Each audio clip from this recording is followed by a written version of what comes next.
बेकायदेशीर खरेदी कधी, परंतु 7/12 नाव लागलेलं नाही, त्यांनी काय करायचंय, कुठं अर्ज करायचा आहे?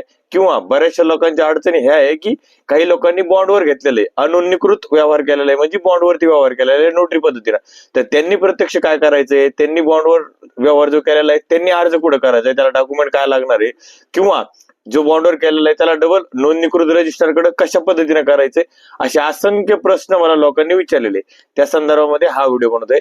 लोकांना एवढंच सांगतोय की जो काही जी आर आलेला आहे सध्या फक्त अध्यादेश आलेला आहे तुकडेबंदी कायद्याच्या संदर्भामध्ये, परंतु स्वतः महसूल मंत्री चंद्रशेखर बावनकुळे साहेबांनी स्पष्ट सांगितलेलं आहे की हा कायदा दुरुस्ती करण्याच्या नंतर आल्याच्या नंतर हे जे काही सगळे प्रश्न लोकांच्या मनामध्ये पडलेले आहे की नेमके प्रत्यक्ष खाली ग्राउंड लेवलवर काय करायचंय, कुठं अर्ज करायचा आहे, असे असंख्य प्रश्न आहे.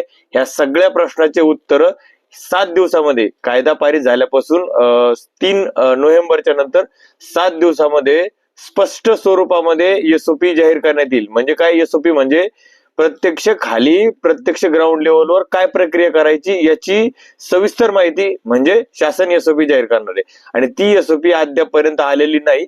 त्याच्यामुळं आज रोजी अर्ज कुठं करायचा, काय करायचं, कशा पद्धतीने 7/12 नाव घ्यायचं याच्या संदर्भात कुठली स्पष्टता नाहीये.